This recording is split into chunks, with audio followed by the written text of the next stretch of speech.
Assalamualaikum warahmatullahi wabarakatuh. Selamat siang, Pak Ala dan Bapak Ibu semua. Pada kesempatan kali ini, kelompok kami akan mempresentasikan materi kuliah makroekonomi yang berjudul Research and Development Model, Endogenous Growth Model yang pertama. Materi ini kami ambil dari buku Advanced Macroeconomics 5 Edition dari David Romer.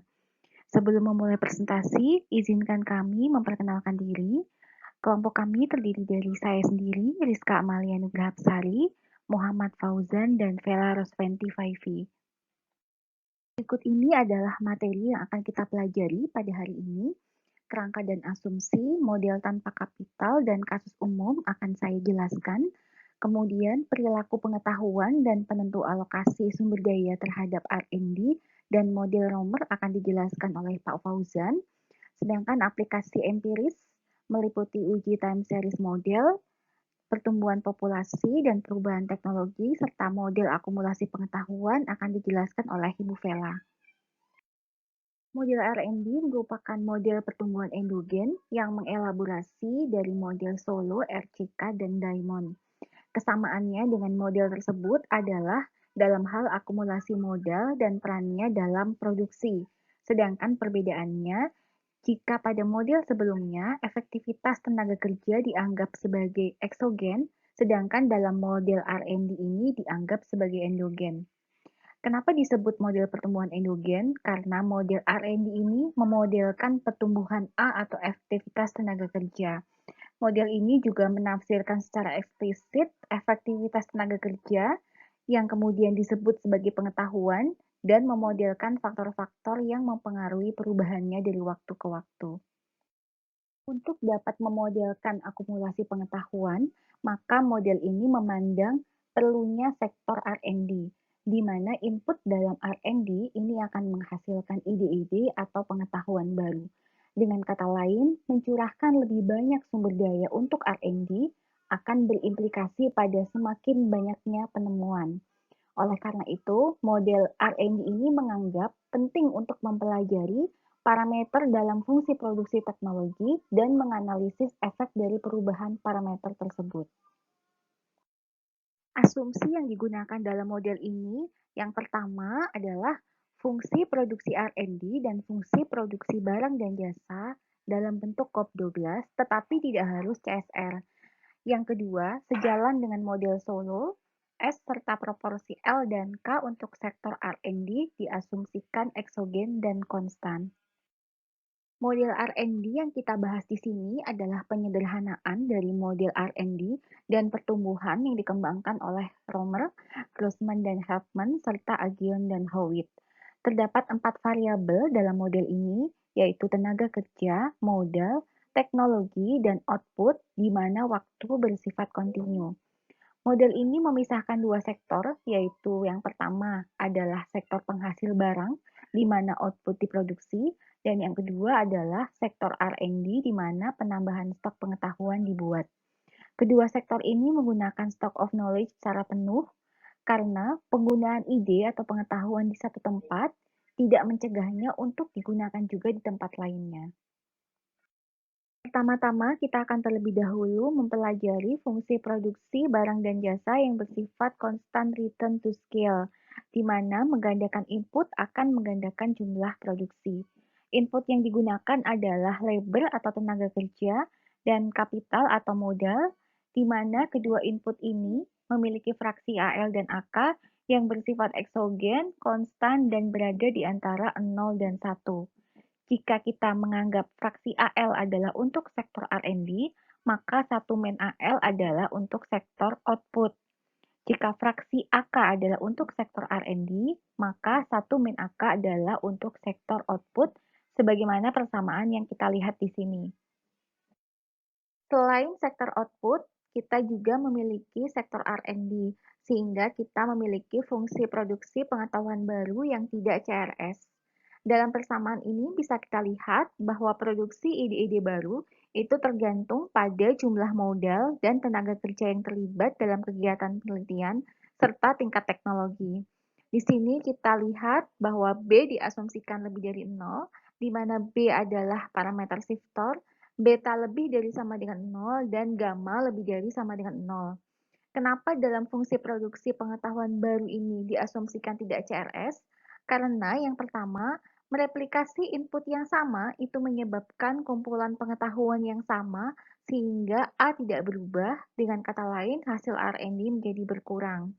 Contohnya, jika kita melakukan disertasi yang sama dengan disertasi tahun-tahun sebelumnya, maka kemungkinan akan mengeluarkan hasil penelitian yang sama, atau kita tidak memberikan tambahan pada pengetahuan yang sudah ada, bahkan bisa dikatakan hasil R&D menjadi berkurang. Yang kedua, terdapat interaksi antar peneliti dan biaya yang dikeluarkan, seperti biaya tetap dan lain-lain dalam kegiatan penelitian, sehingga kita memerlukan hasil kegiatan penelitian dengan skala yang meningkat atau increasing return to scale. Pada persamaan sebelumnya, kita lihat variabel A diberikan pangkat theta. Theta ini mencerminkan efek stok pengetahuan sekarang terhadap keberhasilan R&D. Theta bisa bermakna ganda. Theta yang lebih dari 0 artinya temuan di masa lalu membuat temuan yang akan datang menjadi lebih mudah. Contohnya, ketika kita melakukan penelitian, maka kita bisa menjadikan hasil-hasil penelitian sebelumnya sebagai bagian dari literatur review kita yang bisa membuat penelitian kita menjadi lebih mudah. Theta juga bisa bernilai kurang dari 0, artinya hal-hal yang mudah sudah ditemukan sehingga sulit untuk membuat temuan baru. Contohnya, ketika sudah banyak penelitian yang dilakukan sebelumnya, maka akan sulit bagi kita untuk membuat novelty pada penelitian kita. Karena efek yang bertentangan inilah, maka tidak ada batasan pada nilai theta. Asumsi lainnya dalam model ini adalah S eksogen dan konstan serta depresiasi dianggap 0. Dengan kata lain, perkembangan kapital dalam perekonomian ditentukan oleh seberapa banyak bagian dari output yang ditabung. Laju pertumbuhan populasi diasumsikan eksogen dan konstan. Sama seperti halnya dengan model Solo, model RCK, dan model Diamond, tingkat awal A, K, dan L dalam model ini adalah given dan strictly positif. Dalam model ini, variabel kapital dan pengetahuan sama-sama bersifat endogen, sehingga sulit apabila dianalisis dibandingkan dengan model Solo. Oleh karena itu, pembahasan dalam model R&D ini akan dimulai dengan model tanpa K. Pada model R&D tanpa K, kita menghilangkan variabel kapital dari fungsi produksi output dan dari fungsi produksi pengetahuan baru. Kita lihat persamaan fungsi produksi output menjadi YT sama dengan AT kali 1 min AL kali LT. Artinya, output per tenaga kerja ini proporsional terhadap A. Laju pertumbuhan output per tenaga kerja sama dengan laju pertumbuhan A, sehingga kita akan berfokus pada dinamika pengetahuan. Setelah menghilangkan kapital, kita juga bisa mendapatkan fungsi produksi pengetahuan baru, yaitu A dot T sama dengan B kali AL kali LT pangkat gamma kali AT pangkat theta. Kita juga dapatkan laju pertumbuhan A, yaitu GAT sama dengan B AL pangkat gamma, L T pangkat gamma, AT pangkat theta min 1. Nilai awal dari L dan A serta parameter model ini menentukan nilai awal dari GA. Sedangkan dinamika berikutnya ini ditentukan oleh persamaan GA.T, yaitu GA.T sama dengan gamma kali N GAT tambah theta min 1 dikali GAT kuadrat. Nah, untuk menjelaskan tingkat pertumbuhan A ini, maka selanjutnya kita akan membedakan kasus antara theta kurang dari 1, theta lebih dari 1, dan theta sama dengan 1. Seperti yang dijelaskan sebelumnya, theta mencerminkan efek stok pengetahuan sekarang terhadap keberhasilan R&D. Sekarang kita akan terlebih dahulu melihat kasus 1, yaitu saat theta kurang dari 1. Di sini kita lihat adanya diagram fase dinamika pertumbuhan pengetahuan ketika theta kurang dari 1. Pada diagram fase ini kita lihat G.A itu positif apabila GA positif dan nilainya kecil, sedangkan negatif bila GA nilainya besar. Pada saat GA ini kurang dari G bintang A, maka GA akan meningkat sampai nilai G bintang A. Sebaliknya, jika nilai GA ini lebih dari G bintang A, maka GA akan turun hingga ke titik G bintang A yang ada di tengah ini. Artinya, terlepas dari kondisi awal perekonomian, GA akan konvergen ke G bintang A. Pada titik G bintang A ini, nilai GA adalah sebesar G bintang A, sedangkan nilai G dot A adalah 0. Dengan memasukkan nilai tersebut ke persamaan G dot A, maka kemudian kita dapatkan persamaan baru, yaitu G bintang A sama dengan gamma kali N dibagi 1 min theta. Setelah kita berhasil mencapai titik G bintang A ini, maka baik A maupun Y per L akan tumbuh stabil pada laju G bintang A. Pada kondisi ini, ekonomi berada pada jalur pertumbuhan seimbang. Selanjutnya kita akan melihat bagaimana dampak angkatan kerja yang terlibat dalam R&D terhadap pertumbuhan jangka panjang. Kita lihat di sini pada persamaan G dot A, kita tidak menemukan unsur AL. Pada persamaan GA, kita menemukan unsur AL. Artinya, peningkatan AL menyebabkan peningkatan GA, tetapi tidak ada perubahan dalam G dot A. Kenapa bisa terjadi demikian? Karena GA ini bernilai negatif ketika berada di atas G bintang A, seperti penjelasan sebelumnya. Lalu GA akan secara bertahap kembali ke G bintang A. Inilah yang menyebabkan laju pertumbuhan pengetahuan tidak dapat dipertahankan. Kenaikan L ini kemudian menghasilkan kenaikan GA namun kembali ke nilai awal. Dengan kata lain, AL memiliki efek level tetapi bukan efek pertumbuhan. Hal ini sama seperti efek tabungan terhadap output dalam model Solow. Kasus yang kedua adalah ketika theta lebih dari 1. Di sini kita memiliki diagram dinamika pertumbuhan pengetahuan ketika theta lebih dari 1. Kita bisa lihat pada saat theta lebih dari 1, maka G dot A akan positif untuk semua nilai-nilai GA. Artinya, pertambahan pengetahuan meningkat seiring dengan peningkatan laju pertumbuhan pengetahuan. Pada kondisi ini, pengetahuan sangat berguna untuk menghasilkan pengetahuan baru, sehingga setiap kenaikan marginal dalam levelnya menyebabkan lebih banyak pengetahuan baru yang dihasilkan. Pada kondisi ini, perekonomian akan terus tumbuh atau tidak konvergen. Di sini kita akan melihat bagaimana dampak peningkatan fraksi angkatan kerja yang terlibat dalam R&D ketika theta lebih dari 1. Berbeda dengan kasus sebelumnya, pada kasus theta lebih dari 1 ini, peningkatan AL menyebabkan peningkatan laju pertumbuhan pengetahuan. Dan karena G dot A adalah fungsi dari peningkatan GA, maka pertambahan pengetahuan atau G dot A juga akan meningkat. Sehingga bisa kita simpulkan, peningkatan angkatan kerja yang terlibat dalam R&D akan meningkatkan kegiatan penelitian dan pengembangan ketika theta lebih dari 1. Kasus ketiga adalah kasus saat theta sama dengan 1. Pada kondisi ini, pengetahuan yang ada cukup produktif untuk menghasilkan pengetahuan baru secara proporsional. Kita lihat pada persamaan ini, apabila theta sama dengan 1, maka theta min 1 menjadi 0, sehingga persamaan dapat disederhanakan sebagai berikut. Pada kasus theta sama dengan 1, jika pertumbuhan populasi positif, GA akan tumbuh sepanjang waktu sehingga dinamikanya menjadi sama dengan kasus saat theta lebih dari 1. Tetapi jika pertumbuhan populasi 0, maka GA akan konstan. Artinya pertumbuhan perekonomian stabil. Pada kasus theta sama dengan 1 ini, jika pertumbuhan pengetahuan, output dan output per pekerja sama dengan BAL pangkat gamma L pangkat gamma, maka AL akan berpengaruh terhadap pertumbuhan ekonomi jangka panjang. Pada kasus ini, output perekonomian seluruhnya adalah untuk konsumsi. Jika 1 min AL adalah sumber daya untuk memproduksi barang yang dikonsumsi saat ini, maka AL adalah sumber daya yang menghasilkan pengetahuan yang mana outputnya itu dikonsumsi di masa yang akan datang. Di sini kita lihat grafik dinamika pertumbuhan pengetahuan saat theta sama dengan 1 dan N sama dengan 0 adalah berbentuk linear. Model pertumbuhan linear ini telah menerima banyak perhatian pada studi pertumbuhan endogen. Setelah mempelajari ketiga kasus tadi, maka kita bisa menarik kesimpulan terkait return to scale pada faktor produksi.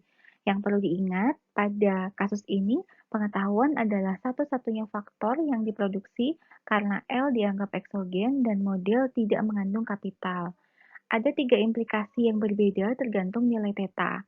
Pada saat theta kurang dari 1, maka dihasilkan decreasing return to scale, di mana peningkatan 1% pengetahuan menghasilkan peningkatan kurang dari 1% pada pengetahuan baru, atau dikatakan pertumbuhan pengetahuan mengalami penurunan.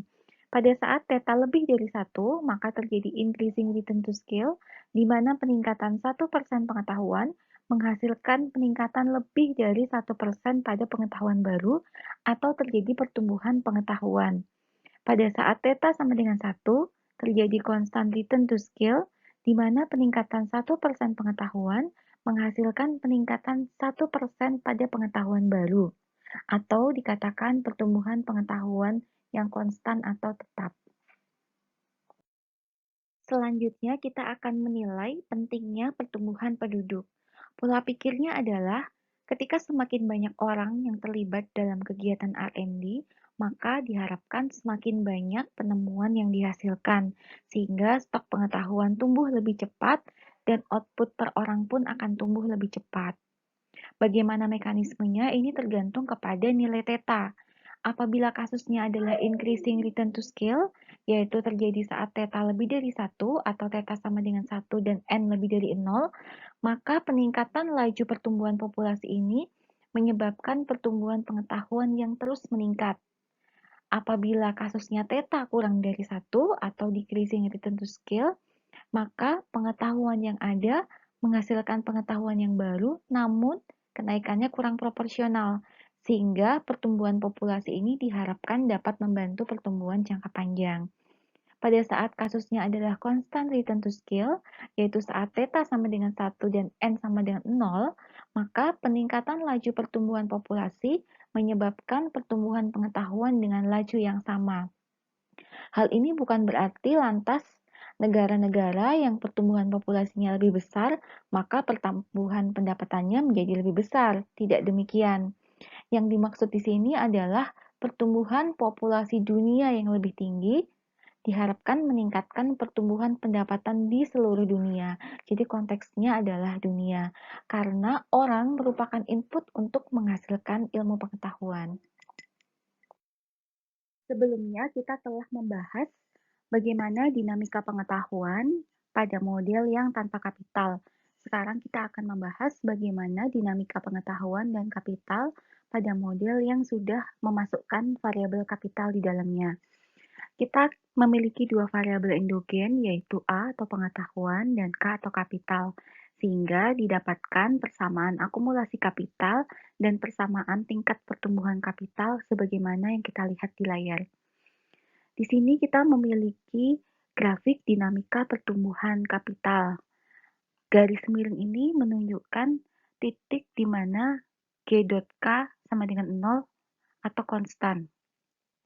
Lokasi yang di bawah garis G.K sama dengan 0 ini adalah lokasi di mana G.K lebih dari 0, yaitu pada saat pertumbuhan pengetahuan dan populasi itu lebih besar daripada pertumbuhan kapital, sehingga kita perlu meningkatkan kapital. Area yang di atas garis miring ini adalah area ketika G.K kurang dari 0, yaitu area pada saat pertumbuhan pengetahuan ditambah pertumbuhan populasi kurang dari pertumbuhan kapital. Sehingga di sini kita perlu menurunkan pertumbuhan kapital. Selain memiliki persamaan kapital, kita juga memiliki persamaan akumulasi pengetahuan dan persamaan tingkat pertumbuhan pengetahuan. Seperti yang kita lihat di layar. Di sini kita lihat juga terdapat grafik dinamika pertumbuhan pengetahuan. Garis miring ini adalah garis yang menunjukkan G.A sama dengan 0, atau pertambahan pengetahuan konstan atau sama dengan 0. Area yang ada di kiri garis G dot A sama dengan 0 adalah area ketika G dot A lebih dari 0, yaitu ketika beta dikali pertumbuhan kapital ditambah gamma dikali pertumbuhan populasi ditambah theta kurangi 1 kali pertumbuhan pengetahuan lebih dari 0.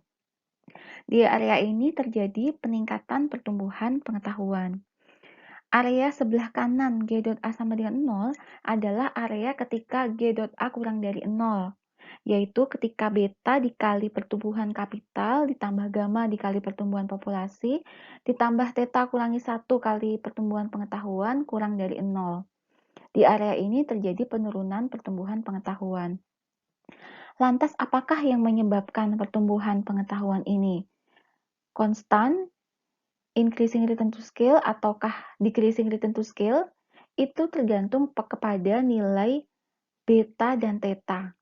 Seperti yang sudah disampaikan sebelumnya, fungsi produksi output kita asumsikan konstan return to scale. Sehingga sekarang return to scale itu bergantung kepada fungsi produksi pengetahuan. Pada persamaan di bawah, yaitu persamaan A dot T, kita lihat kapital memiliki pangkat beta, sedangkan pengetahuan memiliki pangkat theta. Sehingga sekarang return to scale tergantung kepada beta ditambah theta. Meningkatkan kapital dan pengetahuan dengan faktor X akan meningkatkan pengetahuan dengan faktor X di pangkat beta ditambah theta, yang akan kita pelajari setelah ini. Kasus yang pertama adalah kasus saat beta plus theta kurang dari 1. Pada kondisi ini, lokus G dot A sama dengan 0 lebih curam dibandingkan lokus G dot K sama dengan 0. Kedua lokus ini bertemu pada titik potong E. Dimanapun GA dan GK dimulai, keduanya akan bertemu di titik ini, yaitu titik pada saat pertumbuhan kapital sama dengan G bintang K dan pertumbuhan pengetahuan sama dengan G bintang A. Kedua-duanya sama dengan 0. Kasus beta plus theta kurang dari 1 ini mirip dengan kasus ketika theta kurang dari 1 pada versi model tanpa kapital. Pada kasus beta plus theta kurang dari 1 ini, tingkat pertumbuhan jangka panjang perekonomian bersifat endogen. Pertumbuhan jangka panjang meningkat jika fungsi pertumbuhan populasi meningkat dan 0 jika fungsi pertumbuhan populasi 0. Pertumbuhan jangka panjang ini bergantung pada pertumbuhan populasi dan produksi pengetahuan, serta tidak dipengaruhi oleh parameter model lainnya. Pada kasus ini, fraksi angkatan kerja dan persediaan modal dalam R&D, yaitu AL dan AK, tidak mempengaruhi pertumbuhan jangka panjang. Model ini dan model tanpa modal dalam kasus theta kurang dari 1 disebut dengan model pertumbuhan semi-endogen. Kasus selanjutnya adalah kasus pada saat beta plus theta sama dengan 1. Kasus ini memiliki dua tipe, yaitu pada saat N sama dengan 0 dan N lebih dari 0. Ketika beta plus theta sama dengan 1 dan N sama dengan 0, pertumbuhan pengetahuan sama dengan pertumbuhan kapital.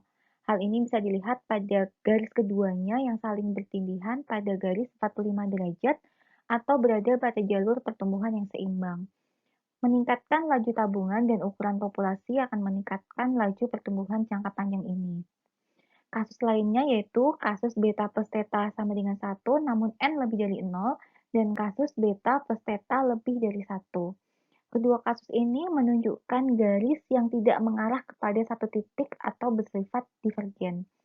Satu hal yang perlu diperhatikan adalah bahwa perubahan AL dan AK akan melibatkan pergeseran sumber daya antara apakah akan digunakan untuk memproduksi barang dan apakah akan digunakan untuk memproduksi pengetahuan. Karena seperti yang kita jelaskan di awal, kita memiliki dua sektor pada model ini. Hal ini akan menyebabkan efek ambigu pada pertumbuhan jangka panjang. Model theta lebih dari sama dengan 1, beta plus theta lebih dari 1, atau beta plus theta sama dengan 1 dan N lebih dari 0, ini dikenal sebagai model pertumbuhan endogen. Selanjutnya, Pak Fauzan akan menjelaskan perilaku pengetahuan dan penentu alokasi sumber daya terhadap R&D, serta model Romer.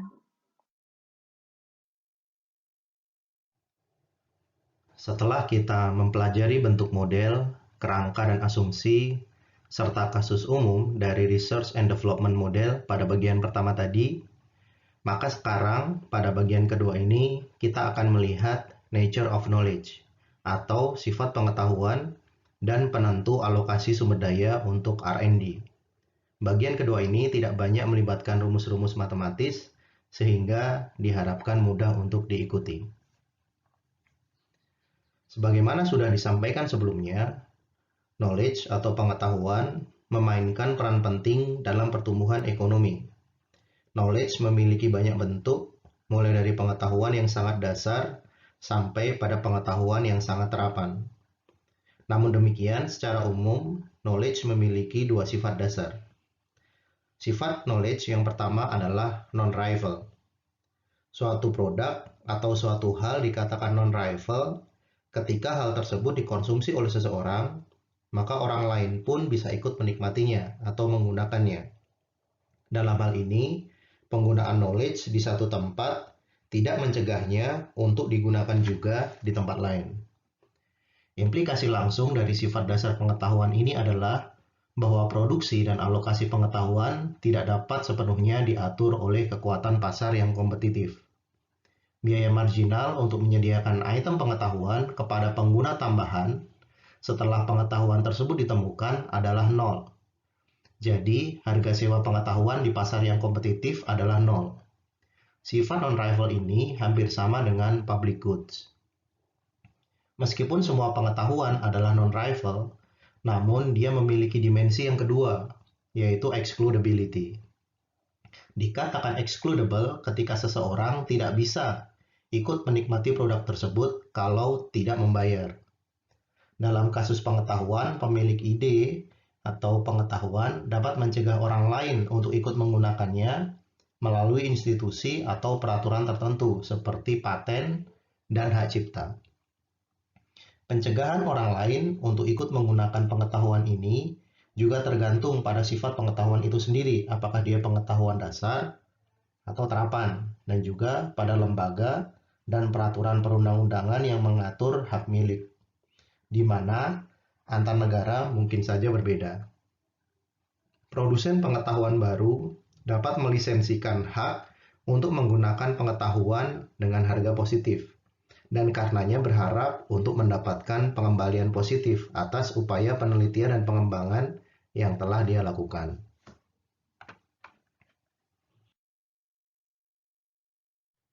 Sekarang kita beralih pada diskusi tentang apa saja kekuatan utama yang mengatur alokasi sumber daya untuk pengembangan pengetahuan. Menurut Romer, setidaknya ada 4 hal. Yang pertama adalah support for basic scientific research, adanya dukungan untuk riset dasar. Pengetahuan ilmiah dasar secara tradisional tersedia secara relatif bebas. Misalkan, semua orang secara bebas bisa menggunakan teorema Pythagoras. Riset-riset dasar seperti ini, sebagaimana yang dihasilkan dari lembaga universitas, umumnya tidak dimotivasi oleh keinginan untuk mendapatkan keuntungan pribadi di pasar. Dalam ilmu ekonomi, karena pengetahuan dasar ini berguna dalam produksi dan biayanya adalah nol, maka ia memiliki eksternalitas positif, di mana social benefit-nya lebih tinggi daripada private benefit. Jadi, produksi pengetahuan seperti ini harus disubsidi.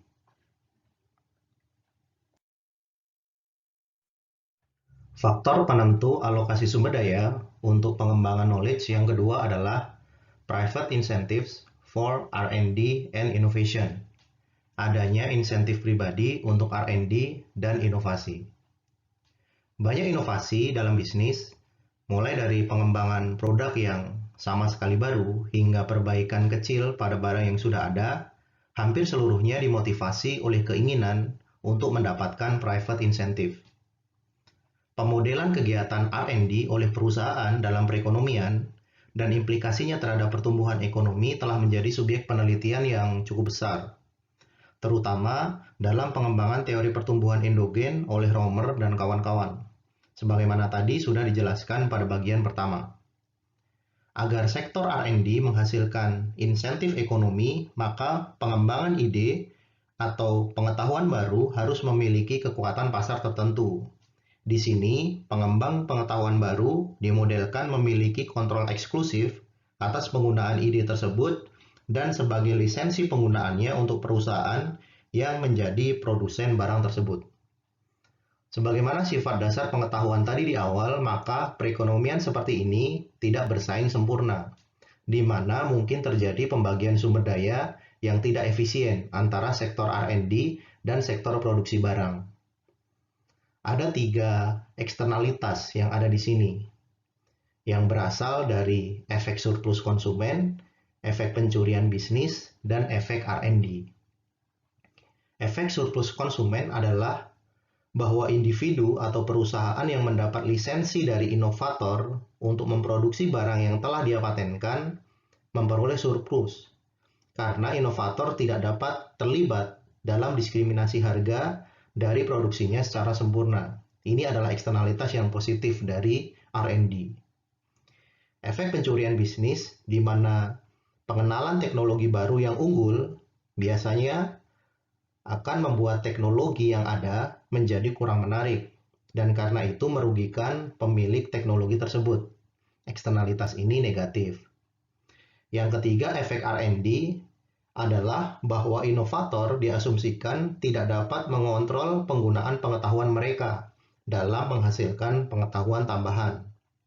Dalam model, inovator diasumsikan memperoleh keuntungan atas penggunaan pengetahuan mereka dalam memproduksi barang, tapi tidak dalam produksi pengetahuan. Dengan demikian, perkembangan pengetahuan baru memiliki eksternalitas positif pada orang lain yang terlibat dalam R&D. Faktor penentu berikutnya adalah alternative opportunities for talented individual atau peluang alternatif untuk individu yang berbakat. Baumol tahun 1990, Murphy, Slaver, dan Visney tahun 1991 dalam penelitiannya mengamati bahwa kemajuan besar dalam pengetahuan seringkali merupakan hasil kerja individu yang sangat berbakat. Pengamatan ini menunjukkan bahwa adanya insentif ekonomi dan kekuatan sosial yang mungkin didapatkan akan membuat individu yang sangat berbakat untuk melakukan inovasi dan temuan besar. Keberadaan aktivitas individu yang sangat berbakat ini mungkin penting untuk akumulasi pengetahuan. Kemudian faktor yang keempat adalah learning by doing. Hasil penelitian Arrow tahun 1962 menunjukkan bahwa akumulasi pengetahuan terjadi sebagian bukan sebagai akibat dari upaya yang disengaja, tetapi sebagai efek samping dari kegiatan ekonomi konvensional. Ketika learning by doing adalah sumber kemajuan teknologi, maka laju akumulasi pengetahuan tidak bergantung pada bagian sumber daya ekonomi yang terlibat dalam R&D, tapi pada seberapa banyak pengetahuan baru yang dihasilkan oleh aktivitas ekonomi konvensional. Dalam kondisi seperti ini, maka peningkatan pengetahuan merupakan fungsi dari penambahan modal atau kapital.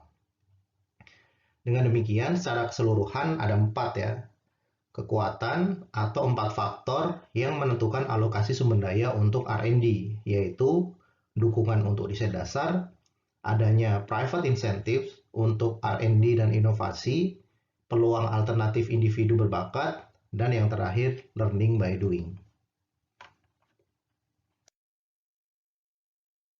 Selanjutnya, kita akan melihat apa sebenarnya teori pertumbuhan endogen dan apa perbedaannya dengan teori pertumbuhan solo. Teori pertumbuhan endogen dikembangkan sebagai reaksi terhadap kekurangan dalam tanda kutip yang ada pada model pertumbuhan neoklasik solo. Model solo mengidentifikasi kemajuan atau peningkatan teknologi sebagai penentu utama pertumbuhan dalam jangka panjang, tetapi tidak memberikan penjelasan tentang apa yang menentukannya. Atau dalam bahasa yang lain ditentukan oleh sesuatu yang eksogen di luar model tersebut. Dikatakan oleh Romer, karena tingkat pertumbuhan jangka panjang bergantung pada faktor-faktor eksogen, maka teori neoklasik memiliki sedikit implikasi kebijakan. Masih oleh Romer dikatakan, dalam model yang perubahan teknologinya bersifat eksogen, dan pertumbuhan populasi juga eksogen, maka apapun yang dilakukan oleh pemerintah tidak akan menjadi masalah. Karena tingkat pertumbuhan jangka panjang bergantung pada faktor-faktor eksogen di luar dari sistem perekonomian itu sendiri.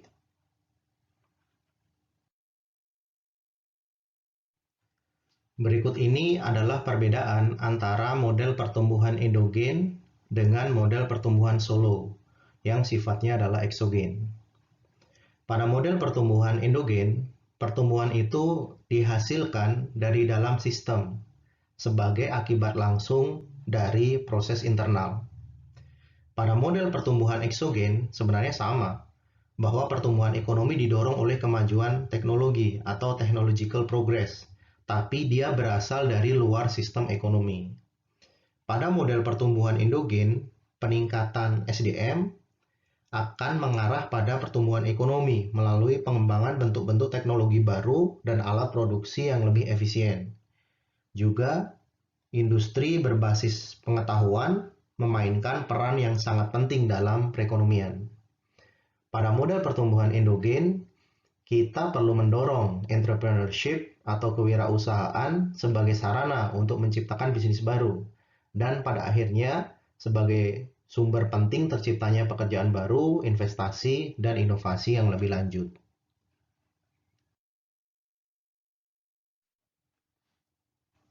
Pada bagian ini, kita akan melihat gambaran secara umum dari model R&D Romer yang secara matematis telah dijelaskan pada bagian pertama oleh Bu Rizka.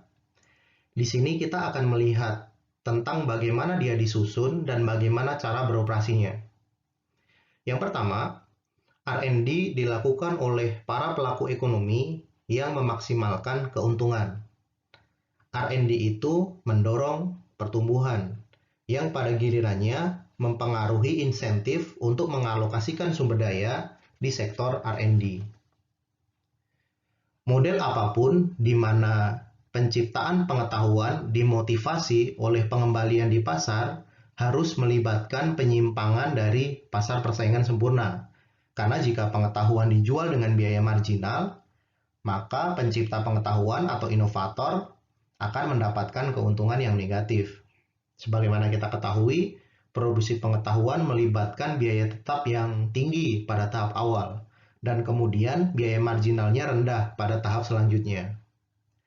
Romer menangani masalah ini dengan mengasumsikan bahwa pencipta pengetahuan memiliki hak monopoli atas penggunaan ide atau pengetahuannya. Asumsi ini menyiratkan bahwa inovator dapat menetapkan harga di atas biaya marginal untuk penggunaan idenya. Keuntungan yang dihasilkan memberikan insentif untuk R&D. Lalu, untuk melihat sekilas bagaimana sih model Romer ini beroperasi, anggap ekonomi bekerja dengan cara yang seperti ini. Ada 3 sektor. Sektor R&D, sektor barang setengah jadi, dan sektor barang jadi. Sektor R&D menghasilkan ide atau pengetahuan yang kemudian dipatenkan.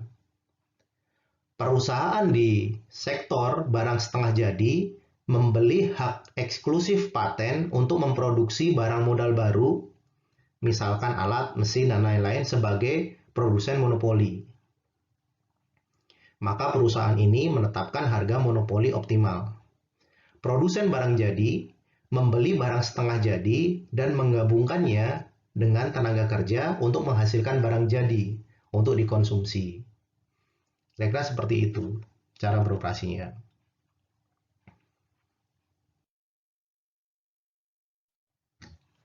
Berikut ini adalah implikasi dari model R&D yang sebagiannya sudah dibahas juga di bagian pertama. Ada beberapa parameter yang mempengaruhi pertumbuhan ekonomi. Yang pertama, ketika jumlah tenaga kerja yang terlibat dalam R&D itu sedikit, maka pertumbuhan akan lebih rendah. Yang kedua, peningkatan produktivitas di sektor R&D akan meningkatkan pertumbuhan. Yang ketiga, peningkatan jumlah penduduk akan meningkatkan pertumbuhan jangka panjang. Dari sini, kita ketahui bahwa model R&D Romer mampu mengidentifikasi sekumpulan faktor penentu yang kaya untuk pertumbuhan jangka panjang. Implikasi kedua dari model R&D berkaitan dengan kesenjangan antara equilibrium dan pertumbuhan optimal. Hal ini karena perekonomian tidak bersaing secara sempurna. Ada 3 eksternalitas yang sudah dijelaskan pada bagian sebelumnya, yaitu efek surplus konsumen, efek pencurian bisnis, dan efek R&D. Hubungan antara equilibrium dan alokasi optimal pekerja untuk R&D cukup sederhana, di mana jumlah pekerja yang terlibat dalam R&D selalu kurang dari jumlah optimal, karenanya pertumbuhan selalu rendah.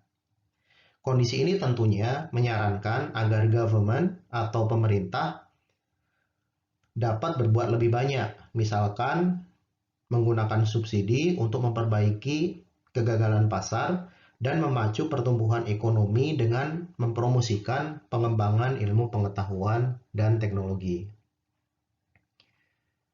Selanjutnya, kita akan masuk pada bagian ketiga, yaitu hasil penelitian empiris.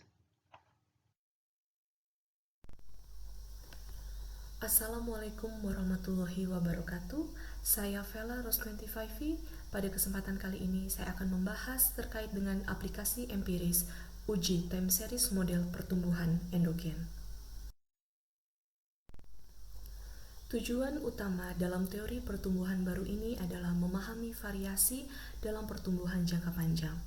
Kondisi ini difokuskan pada model pertumbuhan endogen, yaitu model dengan konstanta atau meningkatkan pengembalian faktor yang diproduksi, di mana perubahan tingkat tabungan dan sumber daya dikhususkan untuk R&D dalam mengubah pertumbuhan secara permanen. Jones tahun 1995 mengungkapkan apakah pertumbuhan pada kenyataannya berbeda dengan faktor-faktor yang diidentifikasi oleh model dan bagaimana cara model dapat memprediksi.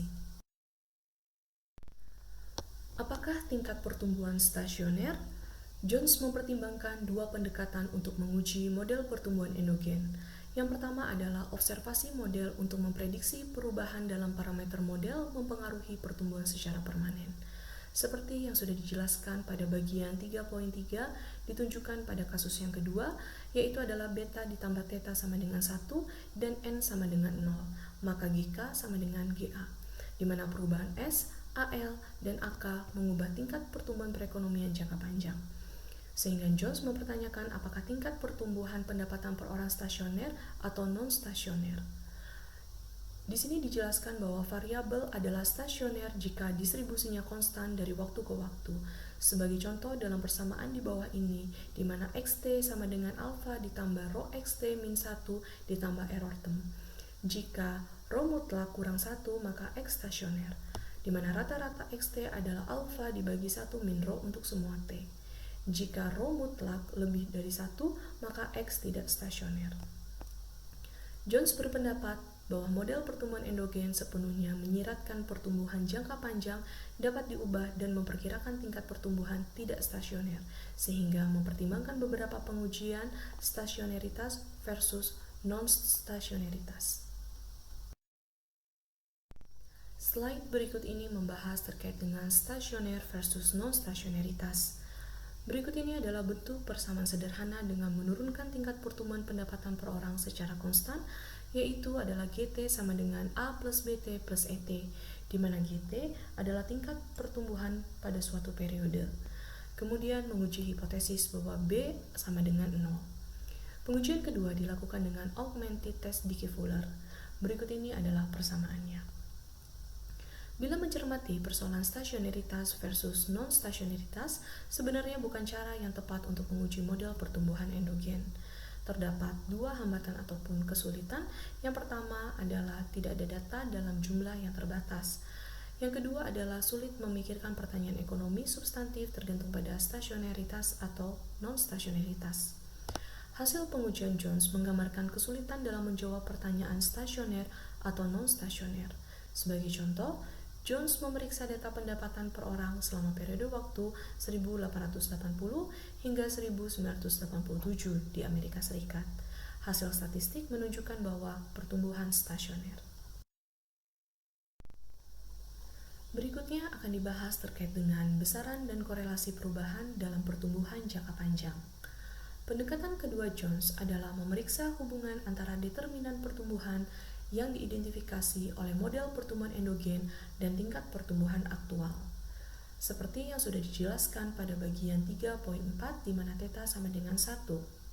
Pada persamaan di bawah ini ditunjukkan bahwa YT per LT sama dengan BKT per LT, di mana Y adalah output, L adalah tenaga kerja, dan K adalah kapital.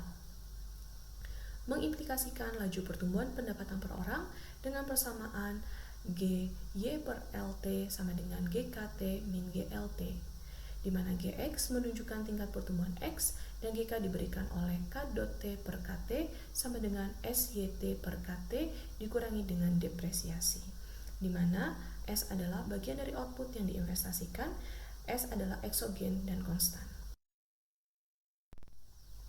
Selanjutnya, Jones beralih ke model pertumbuhan endogen yang menekankan R&D. Pada bagian 3.2 telah dijelaskan bahwa gamma sama dengan 1 adalah jumlah pekerja yang terlibat dalam R&D dan theta sama dengan 1 adalah produksi pengetahuan yang sebanding dengan stok pengetahuan. Jones juga mengamati variabel lain yang tumbuh dalam model endogen sebagian penentu pertumbuhan yang memiliki tren kuat. Sebagai contoh, sumber daya yang dikhususkan untuk modal manusia, jumlah pekerja dengan pendidikan yang tinggi, interaksi antar negara, dan populasi dunia, tetapi tidak dilakukan pengamatan dalam pertumbuhannya. Pendekatan kedua Jones memberikan hasil yang cukup jelas, yaitu model pertumbuhan endogen sepenuhnya mampu memprediksi bahwa pertumbuhan seharusnya meningkat pesat. Tetapi data tidak menunjukkan tren pertumbuhan selama seabad yang lalu, dan sekarang tidak konsisten dengan tren yang diprediksi oleh model. Sehingga terdapat 3 kesulitan di dalam argumen yang dikemukakan oleh Jones. Yang pertama adalah R&D dan tingkat investasi dalam modal fisik dan manusia juga meningkat. Yang kedua adalah batasan parameter yang dibutuhkan dalam hal tersebut mampu menghilangkan efek skala pertumbuhan. Dan yang terakhir, data R&D dan kemajuan teknologi di tingkat sektoral sangat bertentangan dengan model alternatif dan mendukung interpretasi hasil Jones yang jauh lebih sederhana. Bagian berikutnya akan dibahas aplikasi empiris, pertumbuhan penduduk, dan perubahan teknologi. Pada subbab ini bertujuan adalah mengembangkan model pengetahuan endogen tentang sumber pertumbuhan ekonomi dan perbedaan pendapatan antar negara. Kramer tahun 1993 menjelaskan model akumulasi pengetahuan endogen memberikan wawasan penting tentang dinamika populasi, teknologi, dan pendapatan selama sejarah manusia. Kramer mulai menganalisis model pertumbuhan pengetahuan endogen dengan memprediksi bahwa kemajuan teknologi mampu meningkatkan fungsi ukuran populasi.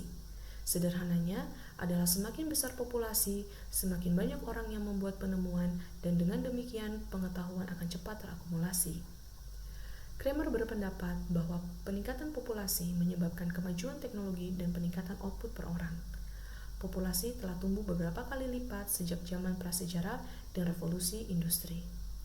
Sehingga Kramer menyimpulkan bahwa kemajuan teknologi endogen memprediksi bahwa selama sejarah manusia seharusnya laju pertumbuhan penduduk meningkat.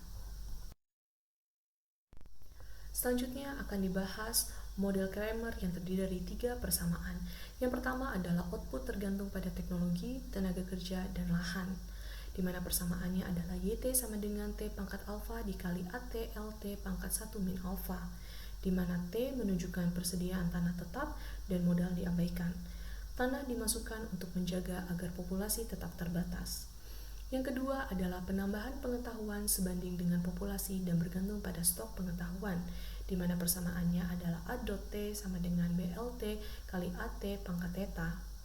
Sedangkan yang ketiga adalah populasi menyesuaikan output per orang sama dengan level kebutuhan hidup, di mana persamaannya adalah YT dibagi LT sama dengan Y bar.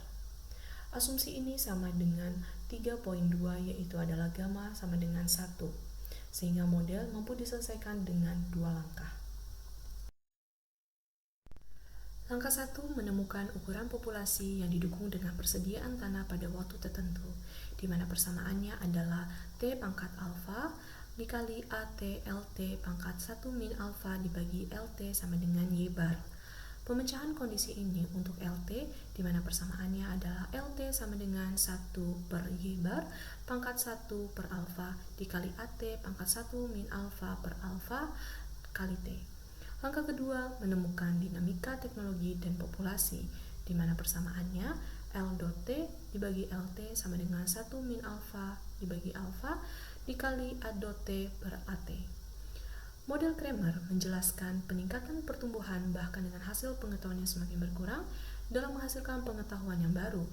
Populasi yang tinggi menyebabkan peningkatan teknologi. Seperti pada gambar di bawah ini menunjukkan diagram sebar antara tingkat populasi pada awal periode dengan tingkat pertumbuhan tahunan rata-rata populasi selama periode itu. Gambar ini menunjukkan hubungan yang sangat positif dan linier antara pertumbuhan penduduk dan tingkat populasi. Selanjutnya adalah regresi pertumbuhan konstan dan hasil populasi dapat dilihat pada persamaan berikut ini, di mana N adalah pertumbuhan populasi dan L adalah tingkat populasi. Kramer menggunakan observasi ini untuk mengajukan pengujian kedua terkait dengan teori akumulasi pengetahuan endogen. Model ini menyiratkan adanya pemisahan populasi tiap daerah dengan teknologi yang sama. Model memprediksi secara teknologi kemajuan itu lebih cepat di wilayah dengan populasi yang lebih besar.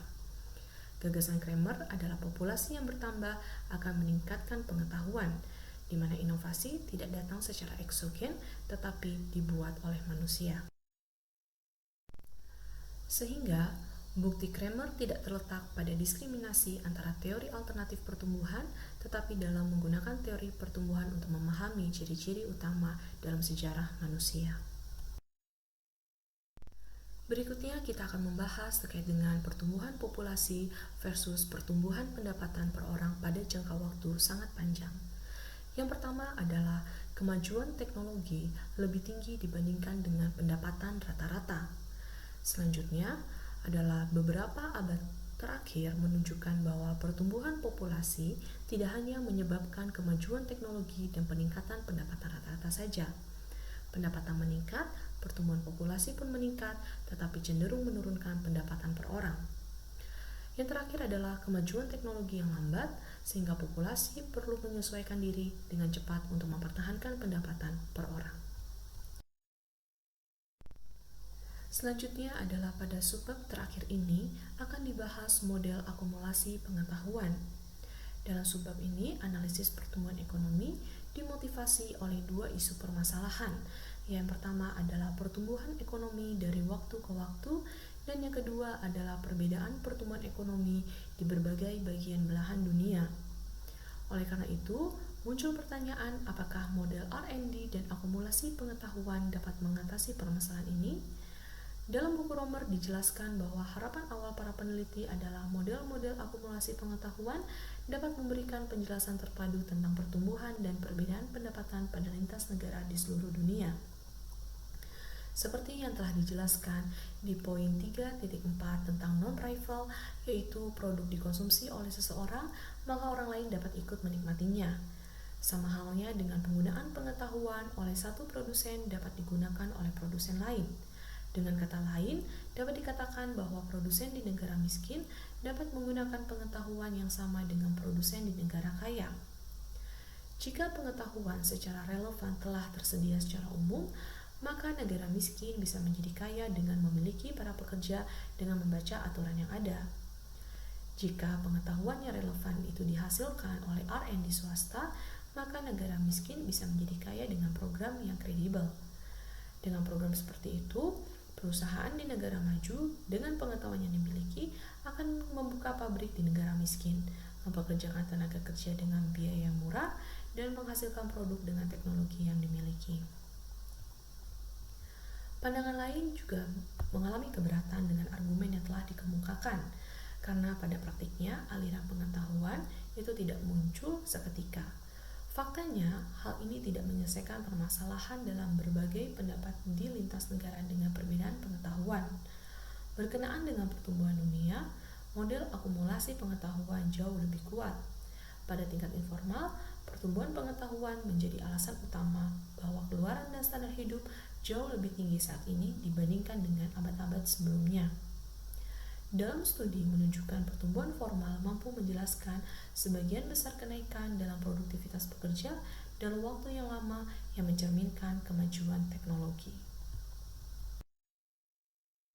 Sekian pembahasan dari kami pada chapter Research Development Model Endogenous Growth Model 1. Semoga dapat memberikan wawasan bagi rekan-rekan semuanya. Akhir kata saya ucapkan wassalamualaikum warahmatullahi wabarakatuh.